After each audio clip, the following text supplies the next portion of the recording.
Buenas noches, hermanos.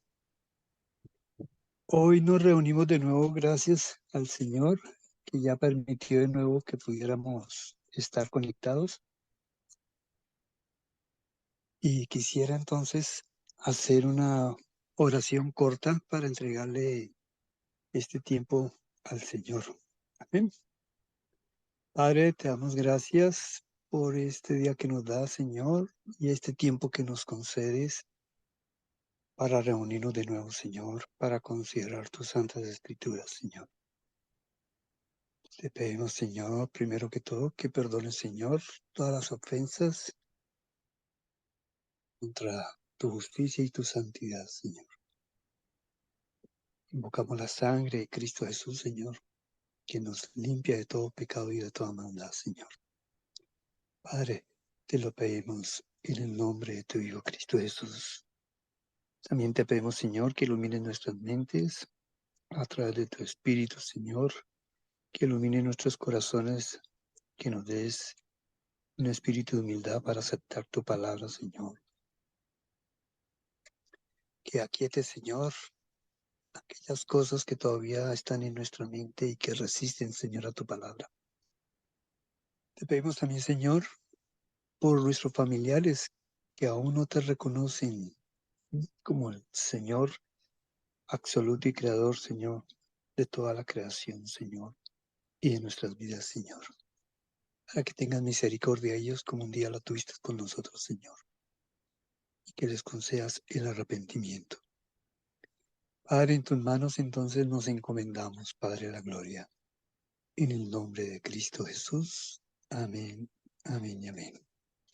Bueno, hermanos, la última vez que ya hace más de 15 días que nos habíamos reunido, estábamos considerando acerca de la ofrenda de paz y habíamos quedado en los 3 campos de acción donde opera la paz. Entonces, hemos de considerar que esos 3 campos están relacionados uno con Dios, que es nuestra relación vertical con Él. El segundo campo de acción es la paz con relación al prójimo, que es en sentido horizontal. Y la última es la paz, sí, que debe fluir de entre nosotros mismos. ¿Amén? Pero la más importante de todas es la primera, porque ella depende de las otras dos realmente. ¿Sí? Entonces, el más fundamental y principal de estos 3 campos de acción es el estar en paz con Dios. Solo que Y es que solo se puede estar en paz con Dios si estamos caminando en su voluntad. Es decir, si estamos guardando su pacto de vida. Ese pacto de vida es, ¿sí?, lo que expresa la justicia y la santidad de la verdad. ¿Sí? Y ese pacto de vida, que es el que Él tiene con toda la humanidad, fue el que escribió en 2 tablas de piedra. Amén. Que le fueron entregadas a Moisés, cuya base son los 10 mandamientos, pero que cuando vino el Mesías, pues Él lo redujo o lo sintetizó en 2 mandamientos, pero realmente abarcan esos 10. ¿Mm? Y es que la esencia del nuevo hombre, porque tenemos que entender que hay 2 Adanes. El primer Adán fracasó, ¿sí?, que fue hecho a imagen y semejanza de Dios, pero él fracasó. Amén. Él rechazó la vida y eligió la muerte. Pero el Nuevo Testamento habla del postrer Adán. Y ese postrer Adán, sí, es nada menos que el Mesías, donde Dios restaura de nuevo la humanidad a través de él. Mientras que el primer Adán nos introdujo en la muerte y en el pecado y en la condenación, el postrer Adán, que es el Mesías, nos introduce de nuevo en la vida, nos introduce en la obediencia y en la justicia de Dios. ¿Ven? Entonces fue necesario crear un nuevo hombre, no el viejo, porque el viejo se corrompió. Y ese nuevo hombre, cuando nosotros leemos en la carta a los Efesios, en el capítulo 4, dice lo siguiente: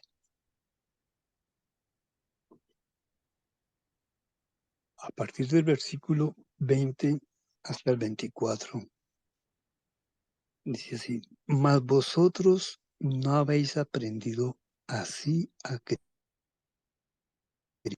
Cristo es el término en griego, en hebreo es el Mesías. Tenemos que entender una cosa, cuando está expresando aquí el Espíritu a través de Pablo en esta carta a los Efesios, él dice que Cristo nos debe enseñar algo, de lo cual nosotros debemos aprender. En el versículo 21 dice, si en verdad le habéis oído lo que Cristo nos tiene que enseñar a través de su Espíritu. Y si en verdad le habéis oído y habéis sido enseñados por Él. Habéis sido por Él enseñados conforme a la verdad que está en Jesús. Una enseñanza que proviene directamente del corazón de Cristo a través de su Espíritu y que nos tiene que ser transmitida a nosotros. Y esta es la enseñanza, lo que dice a partir del versículo 22. Dice, en cuanto a la pasada manera de vivir, despojados del viejo hombre. Ese viejo hombre fue el que heredamos de Adán y que viene a través de toda la descendencia humana. ¿Amén? Que ha pasado a través de nuestro tatarabuelo, bisabuelo, abuelo y padres. Porque este viejo hombre dice que está viciado conforme a los deseos engañosos. Este viejo hombre es dominado por el pecado, ¿sí? Cuyo fin es la muerte. Este viejo hombre está bajo condenación. Y en el versículo 23 dice, y renovaos en el espíritu de vuestra mente. Nuestra mente no pertenece al campo material, la mente pertenece al campo espiritual. Amén. A pesar de que se así a nuestro cerebro, porque de ahí surgen los pensamientos. Sin embargo, los pensamientos no se originan en el cerebro. Los pensamientos pertenecen al campo del espíritu. Por eso dice él que tenemos que ser renovados en el espíritu de vuestra mente. Amén. El viejo hombre es un viejo hombre, ¿sí? Cuya mente es gobernada por el espíritu de Satanás. Porque eso es muy claro en esta misma carta, en el capítulo 2. Cuando nosotros leemos el capítulo 2 del 1 al 3, ¿sí? Él dice, y Él os dio vida a vosotros cuando estabais muertos en vuestros delitos y pecados. Esta muerte es una muerte espiritual, no es física, porque si fuera física, entonces ¿cómo íbamos a cometer los delitos y pecados? Si esos delitos y pecados se manifiestan precisamente a través de nuestro cuerpo. Esta vida que nos dio la vida espiritual, que es el nacimiento nuevo. Y dice así, cuando nosotros estamos muertos en nuestros delitos y pecados, dice, en los cuales anduvisteis en otro tiempo, siguiendo la corriente de este mundo, conforme al príncipe de la potestad del aire, el espíritu que ahora opera en los hijos de desobediencia. El príncipe de la potestad del aire. Amén. Cuando uno va al Evangelio de Juan, en el capítulo 14, Jesucristo expresa algo. Y está precisamente en el versículo 30. El Evangelio de Juan 14:30 dice, no hablaré ya mucho con vosotros, porque viene el príncipe de este mundo, y él nada tiene en mí. ¿Y quién es este príncipe? ¿Mm? Que es el dueño de este mundo.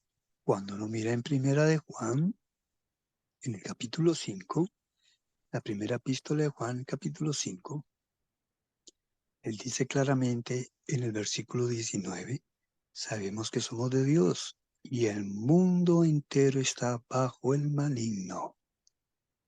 ¿Y quién es este maligno? Cuando vemos en Apocalipsis, en el capítulo 12,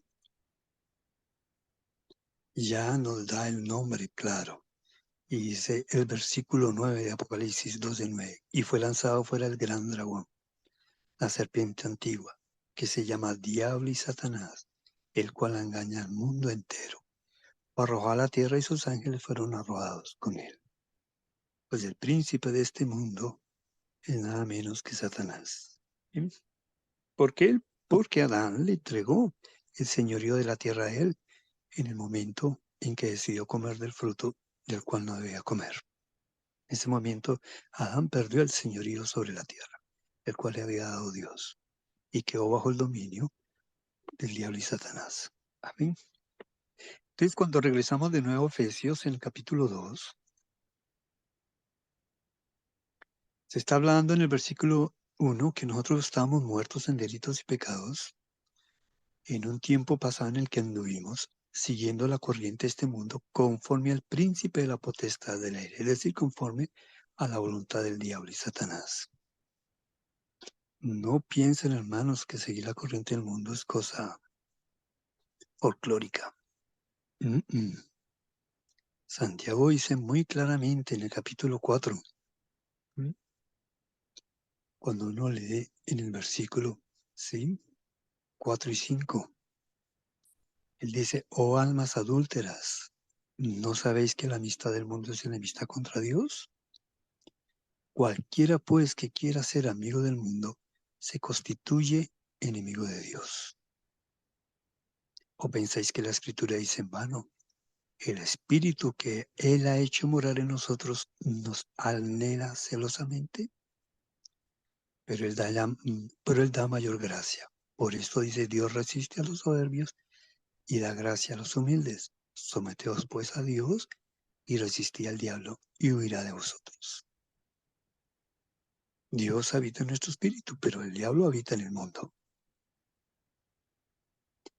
No podemos cometer adulterio espiritual. Cuando nosotros tenemos amistad con el mundo de una manera muy estrecha, inmediatamente nos constituimos en enemigos de Dios. ¿Por qué? Porque estamos bajo el adulterio espiritual. Somos almas adúlteras, que no le somos fieles a Dios. Y no solamente lo expresa aquí, sino que también lo expresa en 1 Juan en el capítulo 2. Cuando nosotros leemos a partir del versículo 15 de la primera epístola de Juan 2, del 15 al 17, dice, no améis el mundo ni las cosas que están en el mundo. Si alguno ama al mundo, el amor del Padre no está en él. No solamente nos constituimos como enemigos de Dios, sino que también perdemos el amor del Padre. ¿Ven?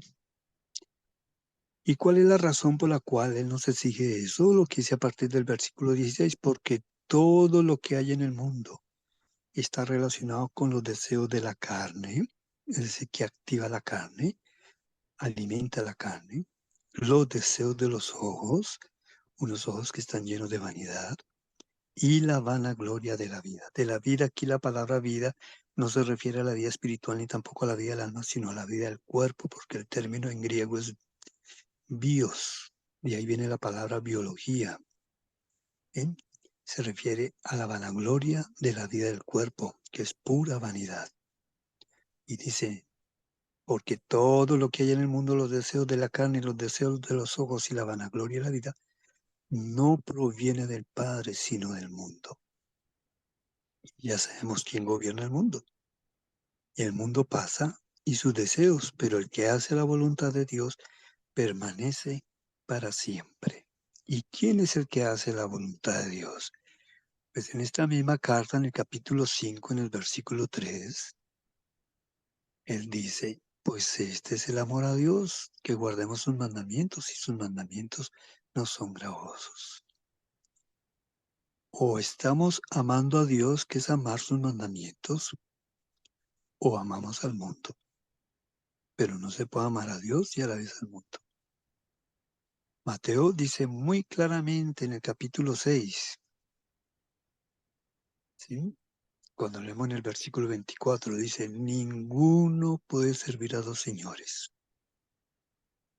porque aborrecerá al uno y amar al otro, o estimará al uno y menospreciar al otro. No podéis servir a Dios y a las riquezas. No olvidemos que lo que reina en este mundo es el dinero. Sin el dinero nadie puede hacer nada. El dinero es el que le da, ¿sí?, la ventaja de poder adquirir las cosas de este mundo. En todos los campos. ¿Ven? Pero aquí Dios está colocando una posición en la cual nosotros tenemos que definir o servimos a Dios y las riquezas. Y servir a las riquezas es servir al mundo. Amén. No podéis servir a Dios y a las riquezas. Por eso en el versículo más adelante de este capítulo, en el 33, dice el Señor, mas buscad primeramente el reino de Dios y su justicia, y todas estas cosas os serán añadidas. ¿Qué cosas son las que no son añadidas? Las cosas que fundamental, es decir, aquellas cosas que el mundo nos puede proporcionar para poder mantener esta vida del cuerpo. ¿Mm? Como dice en el versículo 31 y 32 de este mismo capítulo 6 de Mateo, no os afanéis pues diciendo qué comeremos o qué beberemos o qué vestiremos, que son cosas elementales y primarias para nuestra subsistencia en este mundo. Dice, ¿por qué los paganos buscan todas estas cosas? Pero vuestro Padre Celestial sabe que tenéis necesidad de todas estas cosas. Mas buscad primeramente al reino de Dios y su justicia, y todas estas cosas os serán añadidas. ¿Qué cosas? Pues aquellas necesidades primarias para poder subsistir. Timoteo, en la primera hace también una observación. El Espíritu a través de la carta que le dirigió Pablo a Timoteo. ¿Sí? Y dice a partir del versículo 6, ¿sí? Capítulo 6, versículo 6, del 6 al 10, dice, pero gran ganancia es la piedad acompañada de contentamiento, porque nada hemos traído a este mundo y sin duda nada podremos sacar. Así que teniendo sustento y abrigo estemos contentos con esto, porque los que quieren enriquecerse caen en tentación y lazo, y en muchas codicias necias y dañosas que hunden a los hombres en destrucción y perdición. Porque el raíz de todos los males es el amor al dinero, el cual codiciando algunos se extraviaron de la fe y fueron traspasados de muchos dolores. Ahora nos viene una exhortación más. Tú, oh hombre de Dios, huye de estas cosas y sigue la justicia, la piedad, la fe, el amor, la paciencia, la mansedumbre. Pelea la buena batalla de la fe, echa mano de la vida eterna, a la cual asimismo fuiste llamado, habiendo hecho la buena profesión delante de muchos testigos. Te mando delante de Dios, que da vida a todas las cosas, y de Jesucristo, que dio testimonio de la buena profesión delante de Poncio Pilatos. Que guardes el mandamiento sin mácula ni reprensión hasta la aparición de nuestro Señor Jesucristo. ¿Qué mandamiento? De huir precisamente de las cosas de este mundo, del amor al dinero. Y lo que nos tenemos que concentrar es en la justicia de Dios, que son sus mandamientos, en la piedad, ¿sí? Que es ser imitadores de Cristo, en la fe, en el amor, en la paciencia y en la mansedumbre, para poder obtener ¿qué? La vida eterna. Amén. Porque estas virtudes es lo que va forjando la vida eterna dentro de nosotros. Amén. Entonces, regresando de nuevo al libro de Efesios en capítulo 2, vuelvo y leo del versículo 1 al 3, dice, y Él os dio vida a vosotros cuando estáis muertos en vuestros delitos y pecados, en los cuales anduvisteis en otro tiempo siguiendo la corriente de este mundo, conforme al príncipe de la potestad del aire, el espíritu que ahora opera en los hijos de desobediencia. Hijos nacidos en el espíritu, que recibieron el espíritu de Dios, pero que todavía siguen viviendo conforme a la carne. Dice el versículo 3, entre los cuales también todos nosotros vivimos en otro tiempo, en los deseos de nuestra carne, haciendo la voluntad de la carne y de los pensamientos, y éramos por naturaleza hijos de ira, lo mismo que los demás. Ser hijo de ira significa que estamos precisamente siendo enemigos de Dios por no querer vivir en su voluntad. Pero fíjese que la carne tiene deseos, la carne tiene una voluntad, Y la carne tiene unos pensamientos. Los pensamientos están relacionados precisamente con la mente del viejo hombre. Los deseos están relacionados con el viejo hombre. Y esa voluntad, ¿sí?, que vive en delitos y pecados, pertenece también al viejo hombre. Es decir, que viene de Adán. ¿Ven? Entonces, al regresar al capítulo 4 de nuevo, a la carta a los Efesios, él dice en el versículo 23 que tenemos que renovar el espíritu de nuestra mente. Es decir, que tenemos que borrar, ¿sí?, todos los pensamientos que teníamos y que aprendimos de este mundo y lo que hemos recibido a través de la tradición de nuestras familias, de la cultura, ¿sí?, a través de la educación, a través también de las...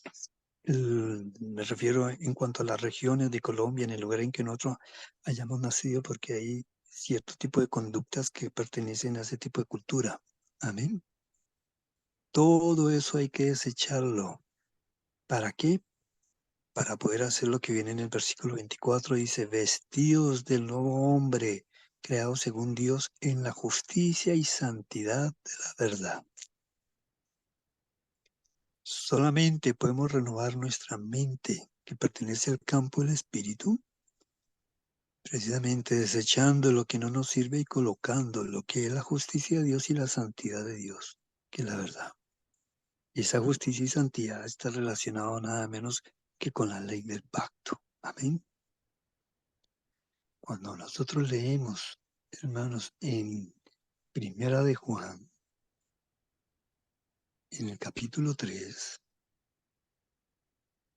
dice, y si leemos del 1 al 10, esto es para aquellos que ya nacieron de nuevo y que hemos sido constituidos como hijos de Dios adoptivos. Dice, mira cuán amor nos ha dado el Padre para que seamos llamados hijos de Dios. Por esto el mundo no nos conoce, porque no le conoció a Él. El concepto de conocer a Dios está muy claro en el capítulo 2 de esta misma carta, en el versículo 3 y 4. Y dice, y en esto sabemos que nosotros le conocemos, si guardamos sus mandamientos. No se puede conocer a Dios de ninguna otra manera. Simplemente se le conoce a Él cuando estamos guardando sus mandamientos. Es una posición muy radical, pero está la verdad. Y tenemos que aceptarla con humildad y sencillez. El versículo 4 de 1 de Juan 2, 4 dice, el que dice yo le conozco y no guarda sus mandamientos, el tal es mentiroso y la verdad no está en él. Por eso cuando cuando el Padre entregó la ley, el primer mandamiento dice, no tendrás dioses ajenos delante de mí. ¿Y cómo hago yo para identificar un Dios ajeno de él? Precisamente la diferencia está en los mandamientos. El que conoce a Dios es porque guarda sus mandamientos. Y el que guarda sus mandamientos significa que no solamente los tiene como un conocimiento en su mente, sino que también lo expresa a través de su corazón por medio de la conducta. Las cosas con Dios no son teóricas, hermano. Las cosas con Dios tienen que ser llevadas a la vida práctica. Tienen que ser manifestadas a través de nuestro comportamiento y conducta. Los mandamientos no son, ¿sí?, para crear de ellos conceptos o teorías. Son para aplicarlos a nuestra vida, porque esos mandamientos son las directrices, ¿sí?, que nos enseñan a establecer la vida eterna en nuestra mente y corazón, hermano. Y el nuevo hombre se fundamenta precisamente en ese principio, en el principio de la justicia de Dios y de la santidad de Dios, que está determinada por los mandamientos de Dios. Por eso Dios dice, si tú me quieres conocer, tienes que guardar mis mandamientos. Pero si tú dices que me conoces y no guardas mis mandamientos, no eres más que un mentiroso y la verdad no está en ti. Y eso fue lo que declaró el Señor a los fariseos. Ellos tenían el conocimiento de los mandamientos, pero no los guardaban. Y Dios los declaraba fariseos hipócritas. Es el término más delicado es que le diga uno al Señor hipócrita, porque eso significa que tú tienes el conocimiento de la palabra, pero que nunca lo llevaste a tu corazón, nunca lo aplicaste, ¿sí?, en tu voluntad. Nunca quisiste vivir bajo esos principios de vida. Amén. Bien, hermanos, entonces regresando de nuevo, ¿sí?, cuando volvemos a Santiago no, perdón, a Efesios, en el capítulo 4. ¿Sí? Pero íbamos a leer ahorita en 1 Juan 3, ¿sí? Tenemos que entender muy claro lo que es el concepto de lo que está diciendo vestido del nuevo hombre, porque este nuevo hombre lo creó Jesucristo el Mesías, y este nuevo hombre fue creado según Dios en la justicia y en la santidad de la verdad. En lo que fracasó el primer Adán, el postrer Adán lo logró. Amén. Y este postrer Adán lo que logró fue precisamente establecer la justicia y la santidad en su vida, porque la justicia y la santidad es lo que conforma la verdad de Dios. Amén. Si pensamos que la verdad de Dios es hacer milagros, resucitar muertos, claro, eso es verdad, pero eso no es lo fundamental. La mayoría de las distracciones más grandes que existe en el cristianismo es que nos fijamos más en los dones que en los frutos. Dios no quiere que una persona ejercite los dones de hacer milagros, de resucitar muertos, de sacar demonios. Eso no le garantiza su salvación.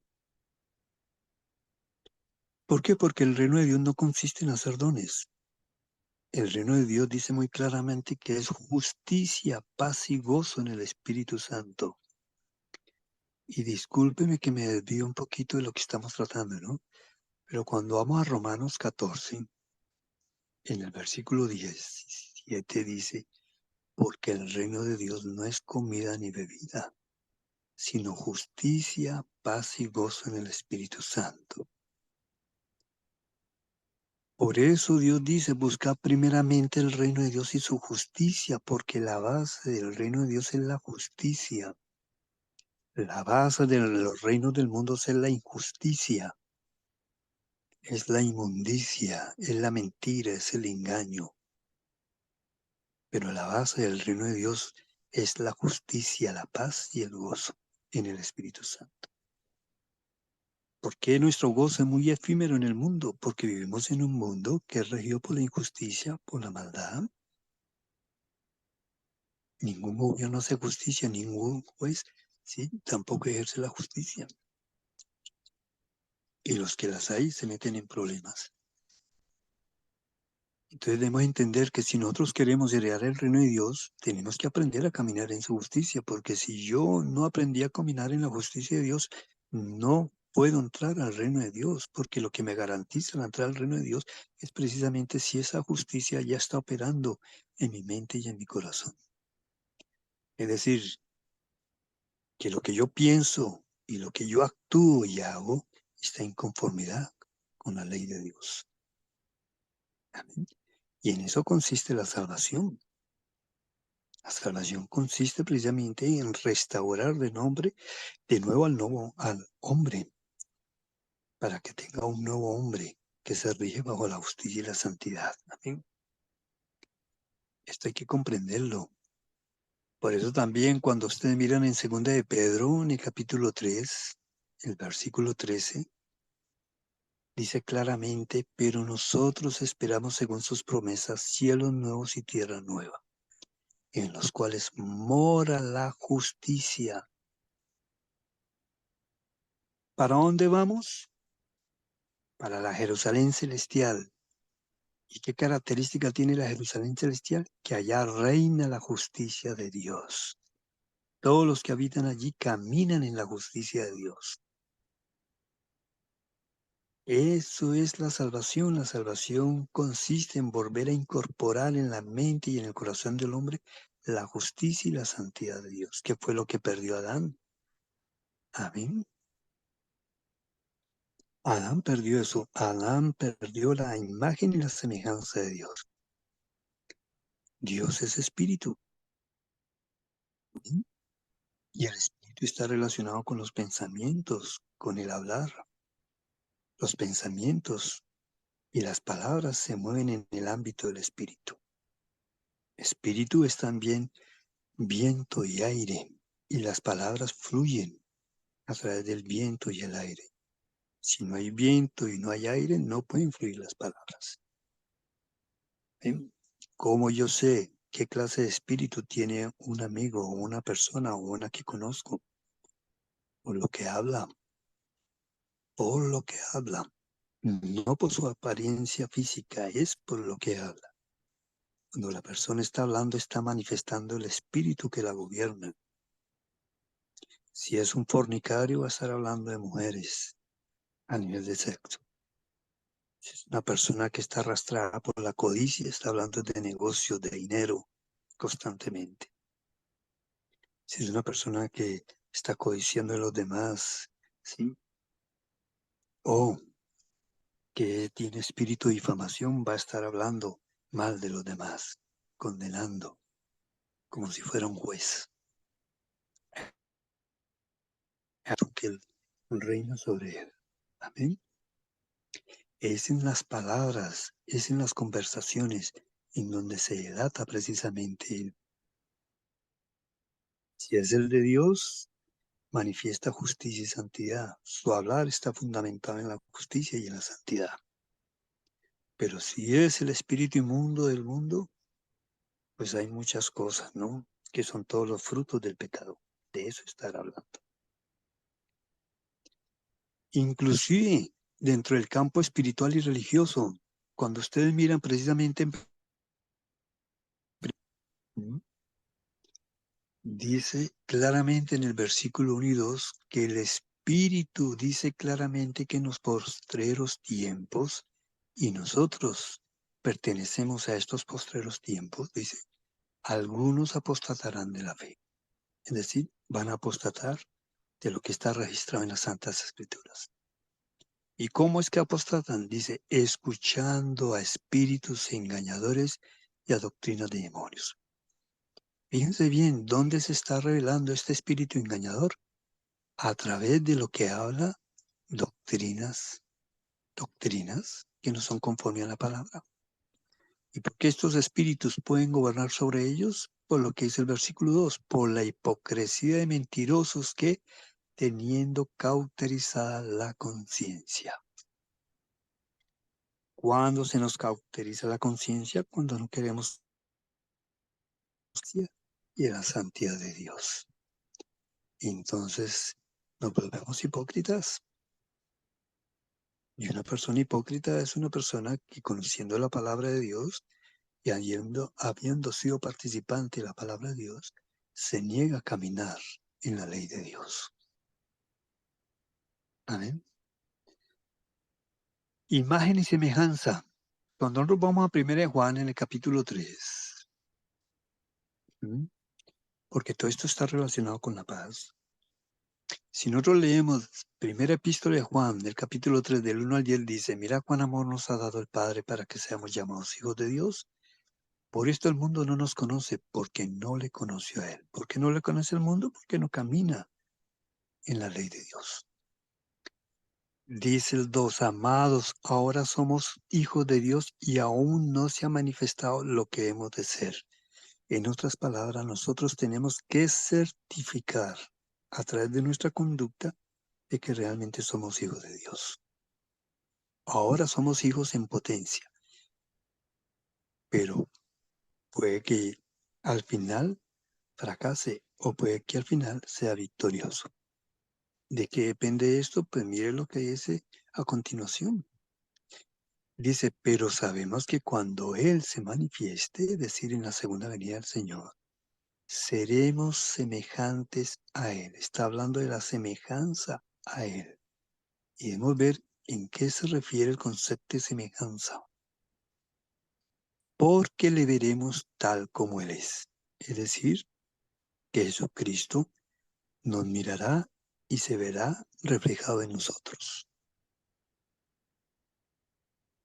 Y todo aquel que tiene esta esperanza en Él se purifica a sí mismo. ¿Qué significa esto? Que tiene que hacer un trabajo. La misma persona tiene que hacer un trabajo dentro de él. Se tiene que purificar. ¿Y por qué se tiene que purificar? Porque así como él es puro. Por eso en el arrebatamiento muchos cristianos piensan que van a ser arrebatados cuando su vida y su conducta no es conforme a la santidad y a la justicia de Dios. Y aún así está bajo el engaño de que va a ser arrebatado. No va a ser arrebatado porque cuando Él venga, Él se tiene que ver reflejado en nosotros. En la realidad, el arrebatamiento realmente comienza dentro de nosotros. Es decir, que a medida que Cristo se va forjando dentro de nosotros, y esto es lo que estamos viendo en Efesios 4, si realmente hemos sido enseñados y hemos aprendido de Él conforme a la verdad que está en Él, que tenemos que vivir el nuevo hombre que es regido por la justicia y la santidad de la verdad. Pero para ello es necesario que tenemos que despojar. Y el despojarnos del viejo hombre significa que tenemos que desechar y vaciar toda nuestra mente de todo lo que aprendimos. Lo que gobierna nuestra conducta, lo que gobierna nuestro comportamiento, lo que gobierna nuestra clase de sentimientos tiene que ser desechado. Todas las profesiones que tenemos, amén, sino es aquello que está relacionado con la moral, lo que está relacionado con la rectitud del corazón, lo que está relacionado con unos sentimientos puros. Si no tenemos sentimientos puros, hay que desecharlos. Si nuestra forma de pensar no es recta conforme a la justicia de Dios, hay que desechar. Amén. Cuando seguimos leyendo en 1 Juan, ¿sí? 3, a partir del 4, que está hablando de la semejanza a Él, entonces mira lo que Él comienza a decir. Todo aquel que comete pecado infringe también la ley, pues el pecado es infracción de la ley. Luego la semejanza está relacionada con el caminar en la ley. Dice el 5, y sabéis que Él apareció para quitar nuestros pecados. Pecados en plural significa los frutos que produce la desobediencia de no querer andar en la ley de Dios. Eso da muchos frutos. Entonces dice, y sabéis que Él apareció para quitar nuestros pecados y no hay pecado en Él. Pecado en singular significa, ¿sí?, que no obedece a la ley de Dios. Él es un desobediente del pacto. Amén. Versículo 6 dice, todo aquel que permanece en Él no peca. Todo aquel que peca no le ha visto y no le ha conocido. En los sistemas religiosos piensan que permanecer en Él es simplemente haberlo aceptado como mi Señor y Salvador, aunque yo siga viviendo en la misma inmundicia que vivía anteriormente, aunque siga mintiendo, siga engañando, siga codiciando, siga fornicando. Eso no dice la palabra. La palabra está diciendo claramente que todo aquel que permanece en Él no peca. ¿Y qué fue lo que hizo el versículo 4? Pues el pecado es infracción de la ley. Si no estamos caminando en los mandamientos de Dios, pues significa que no estamos permaneciendo en Él. Así lo hayamos confesado como nuestro Señor y Salvador, así nos hayamos bautizados, así vayamos todos los domingos a una reunión de un sistema religioso. El que permanece en Él dice claramente que no peca. Todo aquel que peca ni le ha visto ni le ha conocido. Y no olvidemos que el concepto de conocer a Dios es guardar sus mandamientos. Deben entender una cosa, las epístolas, toda la escritura, ¿sí?, cuando se escribieron los libros originales, no estaban divididos ni en capítulos ni en versículos. Eso fue muy posterior, que se dividieron para facilitar, ¿sí?, la comprensión de la escritura y para poder hallar textos que estaban relacionados unos con otros.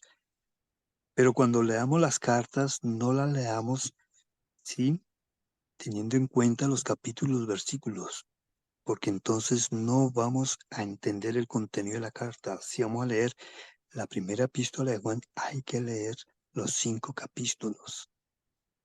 Si vamos a leer la segunda epístola, pues hay que leer el capítulo que tiene. ¿Eh?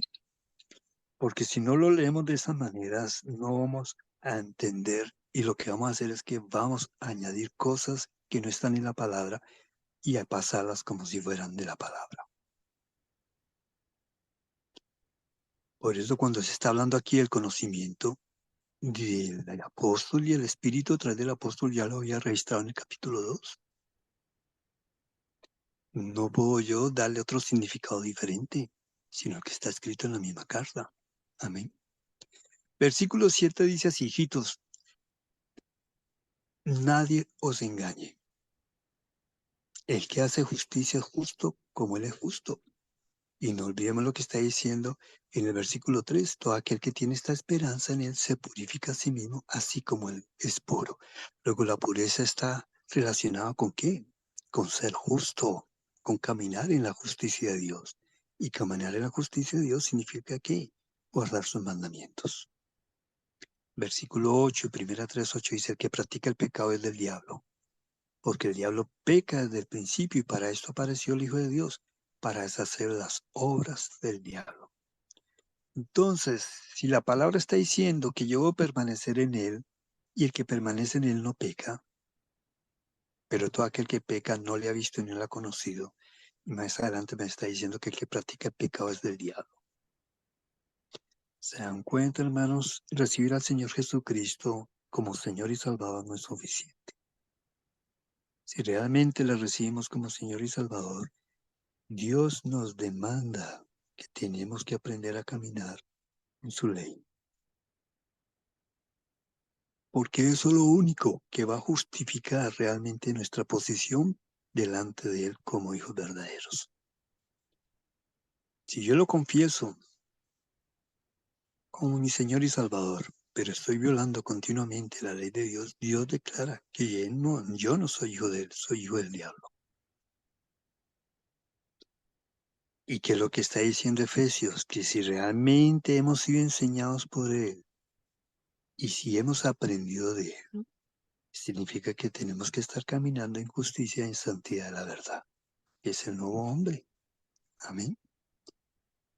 Entonces, vuelvo al versículo 8 de 1 Juan 3, dice: el que practica el pecado es del diablo, porque el diablo peca desde el principio, y para esto apareció el Hijo de Dios, para deshacer las obras del diablo. Y que el trabajo es interno en nuestra vida. El trabajo que el Señor comienza a hacer primero es en nuestra mente. Él tiene que colocar su justicia y su santidad en nuestra mente, para que sea ella la que regule precisamente nuestra conducta, nuestros pensamientos y nuestros sentimientos. Versículo 9 dice: todo aquel que es nacido de Dios no practica el pecado, porque la simiente de Dios permanece en él y no puede pecar porque es nacido de Dios. ¿Cuál es la simiente? En 1 de Pedro, en el capítulo 1, la palabra de Dios nos dice claramente cuál es la simiente.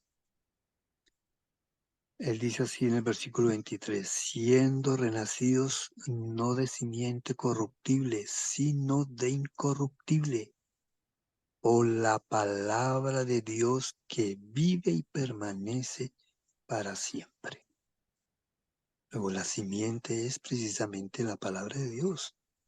Por eso la primera parábola que habló el Señor Jesucristo fue la parábola del sembrador. ¿Qué es lo que él vino a sembrar? Su palabra.